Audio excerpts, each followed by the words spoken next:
Hi friends, ഓസ്ട്രേലിയയിൽ ഈ പരിപാടി എങ്ങനെയുണ്ട്? വേറെ ഒന്നുമില്ല കേട്ടോ.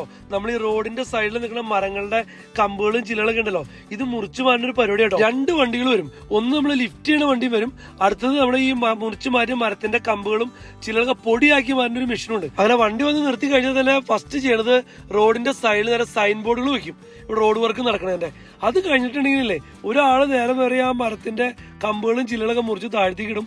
രണ്ടുപേരും നമ്മളിപ്പോ ഈ കാണുന്ന മെഷീന്റെ അകത്തേക്ക് ഇതൊക്കെ നേരെ കയറ്റി വെക്കും. നേരെ അപ്പുറത്തെ ആ വണ്ടിയുടെ അകത്തേക്കില്ലേ നേരെ പറഞ്ഞ നേരം കൊണ്ട് പൊടിയായിട്ട് സംഭവങ്ങൾ അപ്പുറത്തേക്ക് വന്ന് വീഴും കേട്ടോ. ഇവിടെ ഇതൊക്കെ കാണുമ്പോൾ നമുക്ക് ഓർമ്മ വരുന്നത് പണ്ടത്തെ കാലത്ത് നമ്മുടെ നാട്ടില് മഴക്കാലമൊക്കെ വരുന്ന സമയത്ത് ലൈൻ കമ്പിയുടെ മുകളിൽ നിൽക്കുന്ന മരത്തിന്റെ കമ്പുകളും ചില്ലകളൊക്കെ മുറിച്ച് മാറ്റിയിട്ട് ഒന്നില്ലേ അപ്പുറത്തെ പറമ്പിലേക്ക് വീക്കും, അല്ലെങ്കിൽ റോഡ് സൈഡിൽ ഇട്ടും. ഇവിടെ ഇവർ ഈ പരിപാടി ചെയ്ത് പോയിട്ടില്ലേ, ഇങ്ങനത്തെ ഒരു സംഭവം നടന്നു എന്ന് പോലും നമുക്ക് മനസ്സിലാവില്ല. അത്രയ്ക്ക് നീറ്റ് ആൻഡ് ക്ലീൻ ആട്ടോ. അതുപോലെ തന്നെ പൊടിയാക്കി മാറ്റി ഈ മരത്തിന്റെ വേസ്റ്റ് ഉണ്ടല്ലോ, ഇത് നേരെ റീയൂസ് ചെയ്യട്ടോ. പ്ലേ ഗ്രൗണ്ടിലേക്കും ലാൻഡ്സ്കേപ്പിങ്ങിനും ഗാർഡൻ ഡെക്കറേഷനൊക്കെ വേണ്ടി ഉപയോഗിക്കും. എന്തായാലും പരിസ്ഥിതിയെ സംരക്ഷിക്കാൻ വേണ്ടി ചെയ്യണ ഈ പരിപാടി കൊള്ളാം.